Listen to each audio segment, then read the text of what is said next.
എൻ്റെ പേര് ജോൺ, 30 വയസ്സ്.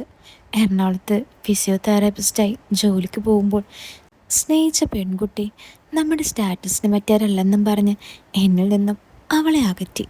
ഒടുവിൽ അവളെ മറ്റൊരാൾ വിവാഹം കഴിച്ചതോടെ എൻ്റെ വീട്ടുകാരുമായി എനിക്ക് വഴക്കുകൂടി വീട്ടിൽ നിന്നും ഇറങ്ങി എറണാകുളത്ത് ഒരു ഫ്ലാറ്റിൽ റൂമെടുത്ത് താമസം മാറ്റേണ്ടി വന്നു.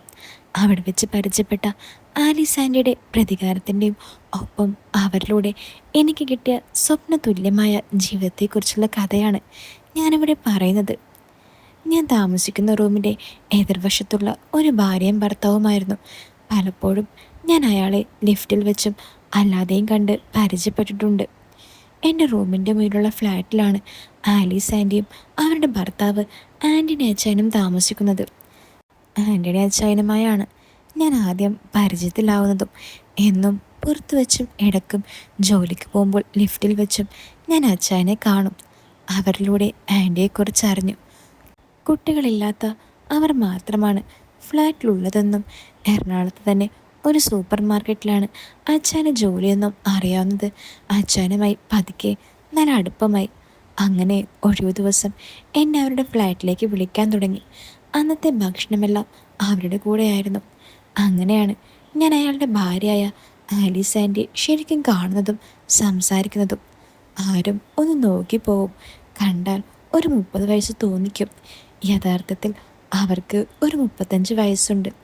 ആൻ്റിയുടെ അച്ചായനുമായി നല്ല കൂട്ടായതോടെ അയാളുടെ കൂടെ വെള്ളമടിക്കും ഞാൻ കമ്പനി കൂടി. പിന്നെ സ്ഥിരമായി അവരുടെ ഫ്ലാറ്റിൽ പോകാൻ തുടങ്ങി. എനിക്കെപ്പോൾ വേണമെങ്കിലും അവരുടെ ഫ്ലാറ്റിലേക്ക് കയറി ചെല്ലാനുള്ള രീതിയിൽ ഞങ്ങൾ അടുത്തു. കുടിച്ച് ബോധമില്ലാതെ എന്തൊക്കെയോ വിളിച്ചു പറയുന്ന അച്ചായനെ വിളിക്കാൻ ആൻറ്റി അടുത്തേക്ക് വന്നു. ദേ മനുഷ്യ, ഇങ്ങനെ കുടിച്ച് ചാകാനാണോ? ആൻറ്റി ചോദിച്ചു. ആൻറ്റി, ഞാൻ പറഞ്ഞതാ മതിയെന്ന്, പക്ഷേ അങ്കിള് കേൾക്കണ്ടേ? ഞാൻ ആൻറ്റിയോട് പറഞ്ഞു.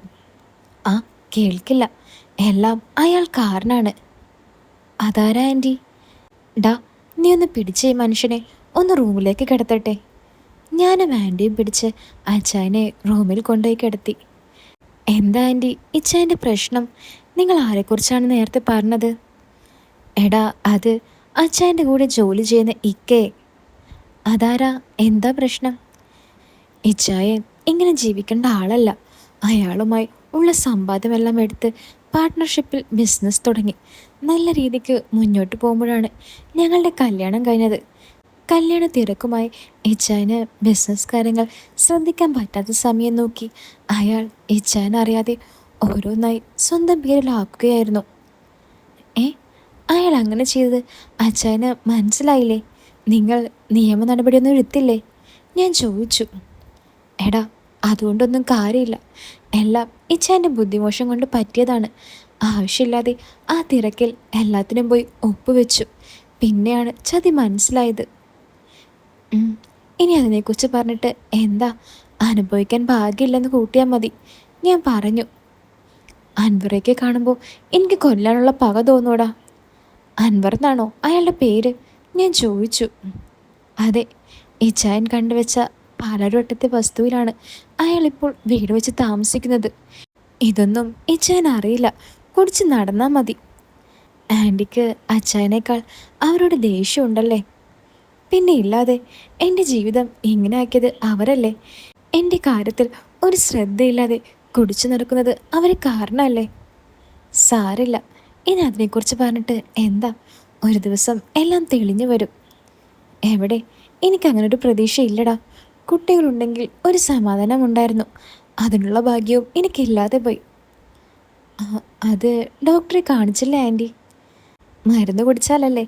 ഇങ്ങനെ കുടിച്ചാൽ എങ്ങനെ ശരിയാകും? അപ്പോൾ അച്ചായനാണോ പ്രശ്നം? എൻ്റെ വിധി, അല്ലാതെ എന്ത് പറയാൻ? എന്താ ആൻറ്റി, ആൻറ്റി കരയല്ലേ? നിങ്ങൾ സമാധാനിക്ക്. ആൻറ്റിയുടെ കണ്ണുകൾ നിറയുന്നത് ഞാൻ കണ്ടു. അത് കണ്ടപ്പോൾ ഞാൻ അടുത്ത് ചെന്ന് ആൻറ്റിയെ സമാധാനിപ്പിക്കാൻ ശ്രമിക്കുമ്പോൾ ആൻറ്റി എൻ്റെ ചുമരിലേക്ക് ചാഞ്ഞു. ആൻറ്റി കരയല്ലേ? ഞാനില്ലേ ആൻറ്റിക്ക്? നീ വെറുതെ പറയുന്നതല്ലേടാ. അല്ല ആൻറ്റി, സത്യം. നിങ്ങളെ കണ്ട നാൾ മുതൽ ഞാൻ ആഗ്രഹിച്ചതാണ്. ഇച്ചാനായിട്ട് ഓർത്തിട്ടാണ് ഞാനൊന്നും പറയാനത്. ആൻറ്റി മുഖം എൻ്റെ നേരെയാക്കി എന്നെ നോക്കി. അപ്പുറത്ത് ബോധമില്ലാതെ കിടക്കുന്ന അച്ചായനെ നോക്കി ആദ്യമായി എനിക്കൊരു വെറുപ്പ് തോന്നി. എനിക്കറിയാം, നീ എന്നെ നോക്കുന്ന നോട്ടം ഞാൻ പലപ്പോഴും ശ്രദ്ധിച്ചിട്ടുണ്ട്, ആൻറ്റി പറഞ്ഞു. ആൻറ്റിക്കും ഇത്രയും ആഗ്രഹമുണ്ടെന്ന് ഞാൻ അറിഞ്ഞില്ല. അറിഞ്ഞില്ലെങ്കിൽ ഇത്രയും ദിവസം നിങ്ങളെ ഞാൻ പട്ടിണി കിടത്തില്ലായിരുന്നു. ആ വേണ്ടടാ, ഞാൻ പരസ്യം ചെയ്യാം, എനിക്ക് കയറി നടക്കാണെന്ന്. ആൻറ്റി, എനിക്ക് വിശ്വസിക്കാൻ പറ്റുന്നില്ല. ആലീസ് ആൻറ്റി തന്നെയാണോ ഈ പറയുന്നതെന്ന്. ഇച്ചാൻ അറിയാതെ എന്തൊക്കെ പറഞ്ഞാലും എൻ്റെ കെട്ടിയോനല്ലേ, സ്നേഹം ഉണ്ടായിട്ടാണ്. ഇല്ലെങ്കിൽ എന്നെ ഇട്ടേച്ച് പോയിട്ടുണ്ടാവും ഞാൻ, ആൻറ്റി പറഞ്ഞു. എൻ്റെ ആൻറ്റി, ഇന്നെല്ലാം മറന്ന് നമുക്ക് ആഘോഷിക്കാം.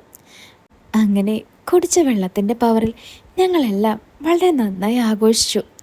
അന്ന് പുലർച്ചെയാണ് ആൻറ്റി അച്ചായൻ്റെ അടുത്തേക്ക് പോയത്.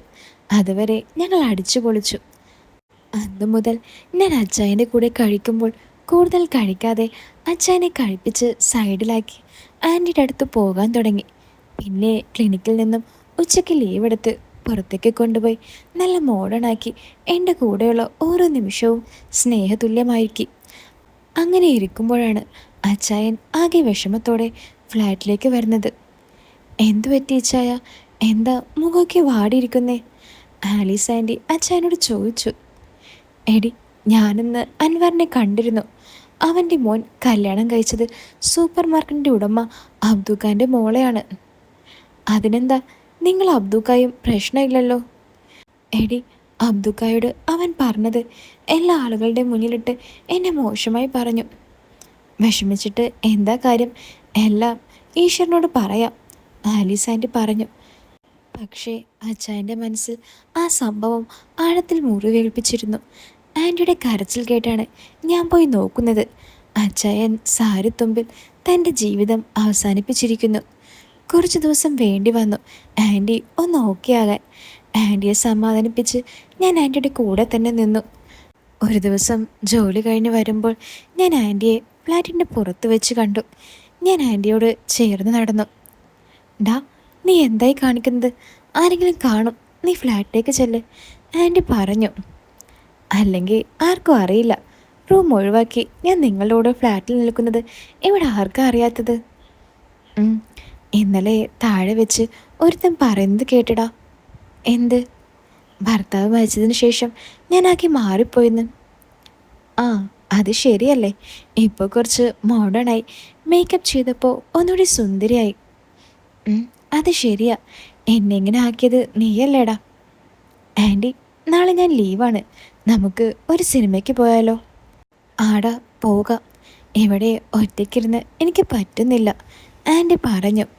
അങ്ങനെ പിറ്റേന്ന് രാവിലെ ആൻറ്റി കൂടി കറങ്ങാനിറങ്ങി. കൊച്ചിയിൽ ചുറ്റി നടക്കുമ്പോൾ പിറകിൽ നിന്നും ആൻറ്റിയെ വിളിക്കുന്നത് കേട്ട് തിരിഞ്ഞു നോക്കി. എടി സിന്ധു, നീയോ? ജോൺ, ഇതാണ് എൻ്റെ കൂടെ ജോലി ചെയ്ത സിന്ധു. ആൻറ്റി എന്നെ അവർക്ക് പരിചയപ്പെടുത്തി. ആ, മനസ്സിലായി, ഞാൻ പറഞ്ഞു. ഇത് ആരാ ആലീസേ? അത് ഞാൻ പറയാടി, നീ എന്താ ഇവിടെ? ഞാനിപ്പോൾ എവിടെയാണ് വർക്ക് ചെയ്യുന്നത്? തൊട്ടടുത്തുള്ള ഒരു ഒഴിച്ചിൽ ഷോപ്പ് ചൂണ്ടിക്കാട്ടി അവർ പറഞ്ഞു. പെട്ടെന്ന് ഒരു ബെൻസ് കാർ വന്ന് അതിൽ നിന്നും കാണാൻ മൊഞ്ചുള്ള ഒരു സുന്ദരി ഇറങ്ങി വന്നു. സിന്ധു, നിന്റെ മാം അവിടെയുണ്ടോ? ആ സുന്ദരി അവരോട് ചോദിച്ചു. ആ, ഉണ്ടെത്താ. അവർ സ്പായുടെ അങ്ങോട്ട് കയറിപ്പോയപ്പോൾ സിന്ധുവിൻ്റെ നോട്ടം കണ്ട് ആൻറ്റി പറഞ്ഞു. നിനക്ക് ഒരു മാറ്റമില്ലല്ലോ പെണ്ണെ, ഇങ്ങനെ നോക്കിയാൽ കണ്ണടിച്ചു പോകും. എടി പതുക്കെ, അവൻ കേട്ടാ എന്ത് കരുതും? അവനെല്ലാം അറിയാടി, അവൻ എൻ്റെ സ്വത്താണ്. എന്താ, ബോയ് ഫ്രണ്ടാണോ? ആണെങ്കിൽ എന്താടി? ഇപ്പോൾ പോയാൽ ഇതേ കണ്ടോ, എൻ്റെ മാഡത്തിൻ്റെ ഫ്രണ്ടാണ്, വലിയ ബിസിനസ്മാൻ്റെ ഭാര്യയാണ്. അവരൊക്കെ ഒരു സംഭവമാണ് മോളെ. എന്നാ നീ ഒന്ന് ശ്രമിച്ചു നോക്കടി, നീ ശ്രമിച്ചാലാണോ നടക്കാത്തത്? ആൻറ്റി പറഞ്ഞു. നിൻ്റെ അത്രയില്ല, പിന്നെ അവനങ്ങനെ പെട്ടെന്ന് വീഴുന്ന ടൈപ്പല്ലടി. അല്ലടി, നിൻ്റെ പവർ അവൻ അറിഞ്ഞിട്ടുണ്ടോ? സിന്ധു ആൻറ്റിയോട് ചോദിച്ചു. ആൻറ്റി കുറച്ച് മാറി നിൽക്കുന്ന എന്നെ നോക്കി സിന്ധുവിനോട് പറഞ്ഞു. പിന്നെ എല്ലാം അറിഞ്ഞുകൊണ്ട് ഞങ്ങൾ ഒരുമിച്ചാണ് താമസമെന്ന്. ആഹാ, അപ്പോൾ എന്നും പൊളി തന്നെ ആകുമല്ലോ, സിന്ധു പറഞ്ഞു. പിന്നെ അവനെപ്പോലെ ഒരുത്തനെ തനിച്ച് കിട്ടുമ്പോൾ ഞാൻ വെറുതെ ഇരിക്കാൻ പറ്റും മുടി. അല്ലടി, നിനക്കിപ്പോൾ എവിടെയാ ജോലി? സിന്ധു ചോദിച്ചു. അതൊന്നും പറയണ്ടടി, ജോലിയൊന്നുമില്ല. നിന്റെ അറിവിൽ എവിടെയെങ്കിലും വല്ല ചാൻസ് ഉണ്ടോ? ആ, ഒരു ജോലിയുണ്ട്. ഇപ്പോൾ കണ്ടില്ലേ ഇത്ത, അവരുടെ വീട്ടിൽ ഇൻ്റർവ്യൂ ഉണ്ടാവും. എന്താടി വർക്ക്? നിനക്കറിയോന്നറിയില്ല, എറണാകുളത്തുള്ള ഒരു ഷോപ്പിംഗ് മാളാണ്. അത് കേട്ട് ഞാനും ആൻറ്റിയും മുഖത്തോട് മുഖം നോക്കി. ആ, കണ്ടിട്ടുണ്ട്. ഇത്തയുടെ ഭർത്താവാണ് അതിൻ്റെ ഓണർ. അയാൾ വലിയ പണക്കാരനാണ്. ആൻറ്റി ഒന്നും അറിയാത്ത പോലെ ചോദിച്ചു. എന്താ അയാളുടെ പേര്? അത് അൻവർ, സിന്ധു പറഞ്ഞു. ഞാനും ആൻറ്റിയും വീണ്ടും മുഖത്തോട് മുഖം നോക്കി. നിനക്ക് അറിയോ ആളെ? ആൻറ്റി ചോദിച്ചു. ഏയ്, എനിക്കത്ര അറിയില്ല. ഷോപ്പിൽ വല്ലപ്പോഴാണ് വരിക. കൂടുതലും ഇത്തയാണ് വരിക. എന്നാലും എന്തെങ്കിലും അറിയോടി? അതിപ്പോൾ 2 ആഴ്ച മുമ്പ് അയാൾക്ക് ഒരു കാർ അപകടം ഉണ്ടായിരുന്നു. കുറച്ച് സീരിയസ് ആയിരുന്നു. ആണോ? എന്നിട്ടിപ്പോൾ അയാളുടെ അവസ്ഥ എങ്ങനെ? ഹോസ്പിറ്റലിൽ തന്നെയാണോ ഇപ്പോഴും? ആൻറ്റി ചോദിച്ചു. അല്ലടി, ഇന്ന് വീട്ടിലേക്ക് കൊണ്ടുപോയി. അരയ്ക്ക് താഴെ ചെല്ലമില്ലെന്നാണ് അറിഞ്ഞത്. എൻ്റെ ഒരു ഫ്രണ്ട് പറഞ്ഞാണ് ഞാൻ അറിഞ്ഞത്. അവൾ അവിടെയാണ് ജോലി ചെയ്യുന്നത്. ആ, ഓക്കെ. പിന്നെ നീ ജോലിയുടെ കാര്യം പറഞ്ഞപ്പോഴാണ് എനിക്കിത് ഓർമ്മ വന്നത്. ഇനിയിപ്പോൾ എന്താടി ചെയ്യുക? ആൻറ്റി ചോദിച്ചു. ഒരു ജോലിയുണ്ട്, നിങ്ങൾക്ക് പറ്റിയതാണ്. നിങ്ങൾ പോകുമോ എന്നറിയില്ല. എവിടെയാടി? എന്താ ജോലി? ഞാൻ ഇപ്പോൾ പറഞ്ഞ അൻവറിൻ്റെ വീട്ടിൽ. അയാളെ നോക്കാൻ ഒരാളെയല്ല, 2 പേരെ വേണം. ഒരു ഹോം നേഴ്സിനെയും പിന്നെ ഒരു ഡ്രൈവറെയും. ഈശ്വര, ഇത് ഞങ്ങൾക്ക് വേണ്ടി ഒരുക്കിയതാണോ? പകരം തീർക്കാൻ വേണ്ടി ഒരവസരം. ആലീസ് മനസ്സിൽ ചിന്തിച്ചു. എന്താടി, നിനക്ക് പറ്റുമോ? അങ്ങനെയാണെങ്കിൽ നാളെ ഇവിടെ അടുത്തുള്ള അവിടെ ഓഫീസുണ്ട്, ഫാഷനുകളോട് ചേർന്ന്. അവർ അവിടെ ഉണ്ടാകും. അവിടെ വെച്ചാണ് ഇൻ്റർവ്യൂ. ശരിയടി സിന്ധു, നിന്നെ കണ്ടത് വലിയ ഉപകാരമായി. ശരിയടി, നീ ഇടക്ക് ഈ വഴി ഇറങ്ങ്. അങ്ങനെ അവിടെ നിന്ന് പോന്ന് ഒരു മൂവി കണ്ട് രാത്രിയാണ് ഞങ്ങൾ ഫ്ലാറ്റിലേക്ക് തിരിച്ചെത്തിയത്. ജോൺ, നീ നാളെ എൻ്റെ കൂടെ വരുമോ? ആൻറ്റി ചോദിച്ചു. ആ, അതിനെന്താ, വരാം. ആ ഇത്തയെ ശരിക്കൊന്ന് കാണാലോ. ഡാ, നീ കണ്ണ് വെച്ചല്ലേ? എന്ത് ഭംഗി അവരെ കാണാൻ. ജോൺ, എനിക്കവിടെ ജോലി ചെയ്യാൻ താല്പര്യമുണ്ടായിട്ടല്ല, അയാളോട് പകരം ചോദിക്കാൻ വേണ്ടിയാണ്. ആൻറ്റിക്ക് ഒരു കോൾ വന്നു. ആ കോൾ ആൻറ്റി എടുത്തു. അത് സിന്ധു ആയിരുന്നു. ആ, പറ സിന്ധു. എടി, ഞാൻ നിനക്ക് ഇത്തയുടെ നമ്പർ വിട്ടിട്ടുണ്ട്. നീ വിളിച്ച് അമ്മ തന്നതാണെന്ന് പറ. എന്നിട്ട് കാര്യങ്ങൾ പറഞ്ഞ് ജോലി എങ്ങനെയെങ്കിലും കിട്ടുമെന്ന് നോക്ക്. സിന്ധു, നിന്നോട് എങ്ങനെ നന്ദി പറയണമെന്ന് എനിക്കറിയില്ല. ആ, അതൊക്കെ ഞാൻ പിന്നെ വാങ്ങിച്ചോളാടി, സിന്ധു പറഞ്ഞു. അല്ലടി, ഈ അമ്മു ആരാ? അവർ ചോദിച്ചാൽ പറയേണ്ടി വരുമല്ലോ. എടി, ഞാൻ പറഞ്ഞില്ലേ, എൻ്റെ ഫ്രണ്ട് അവരുടെ മാളിൽ ജോലി ചെയ്യുന്നെന്ന്. പിന്നെ അവന് ജോലിയില്ലെങ്കിൽ ഡ്രൈവർ പണിക്ക് അവനോട് കയറാൻ പറ. അപ്പോൾ പിന്നെ ചാൻസ് ഉറപ്പാകും. ഓക്കേടി, എന്നാൽ ശരി. എന്താ ആൻറ്റി, ആരുടെ കാര്യം നിങ്ങളീ പറയുന്നത്? ഫോൺ കട്ട് ചെയ്തതും ഞാൻ ചോദിച്ചു. എടാ, അത് ആ ഇത്തരം നമ്പർ തന്നതാണ്, അവരെ ഒന്ന് വിളിച്ചു നോക്കാൻ. ആണോ? എന്നാ ഇപ്പോൾ അവർ ഉറങ്ങും മുമ്പ് ഒന്ന് വിളിച്ചു നോക്കാം ആൻറ്റി. എന്നാ ഞാനൊന്ന് വിളിച്ചു നോക്കട്ടേടാ. ആൻറ്റി ഫോണെടുത്ത് സിന്ധു കൊടുത്ത നമ്പറിൽ വിളിച്ചു. 3 തവണ റിങ് ചെയ്ത ശേഷം മറുതലയ്ക്ക് നിന്നും ഹലോ, ആരാ? ആൻസിയല്ലേ? ആൻറ്റി ചോദിച്ചു. ആ, അതെ, നിങ്ങളാരാ? അത് ഒരു ഹോം നേഴ്സ് വേണമെന്ന് പറഞ്ഞിരുന്നില്ലേ? ഓ, നാളെ ഇൻ്റർവ്യൂ ഉണ്ട്, ഓഫീസിലേക്ക് വന്നാൽ മതി. ഇത്ത, പ്ലീസ്, എനിക്ക് ജോലി അത്ര അത്യാവശ്യമാണ്. ഒരുപാട് ബുദ്ധിമുട്ടുണ്ട്. ആൻറ്റി അഭിനയിക്കാൻ തുടങ്ങി. നിങ്ങൾ മുമ്പ് എവിടെയെങ്കിലും ജോലി ചെയ്ത് പരിചയമുണ്ടോ? ആൻസിയെ ചോദിച്ചു. ആ, ഉണ്ട്.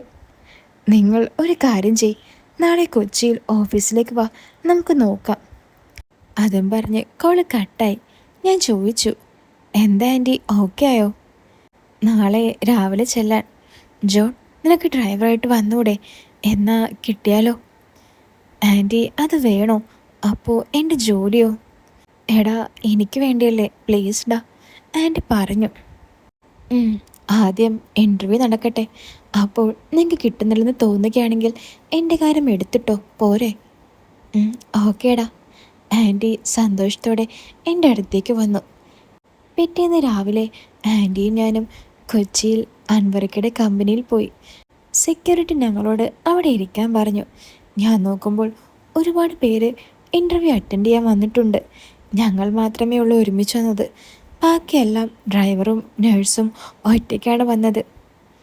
ആൻറ്റി, ഇതൊരുപാട് ആളുകളുണ്ടല്ലോ, നമുക്ക് ചാൻസ് കിട്ടുമോ? ഞാൻ നിൻ്റെ കാര്യം കൂടി പറയും. അപ്പോൾ കിട്ടിയ ഭാഗ്യം. കുറച്ച് കഴിഞ്ഞ് ഓരോരുത്തരെ ഇൻ്റർവ്യൂ ചെയ്യാൻ ഓഫീസിൻ്റെ അകത്തേക്ക് വിളിച്ചു. അവസാനം ഞാനും ആൻറ്റിയും ഓഫീസിൽ കയറി ഇൻ്റർവ്യൂ തുടങ്ങി. കുറച്ച് കഴിഞ്ഞ് ഇൻ്റർവ്യൂ ചെയ്യുന്ന സ്ത്രീക്ക് ഒരു ഫോൺ വന്നു. ഫോൺ വെച്ച് അവർ ഞങ്ങളെ നോക്കി ചോദിച്ചു, നിങ്ങളാണോ ഇന്നലെ രാത്രി മാമിനെ വിളിച്ചത്?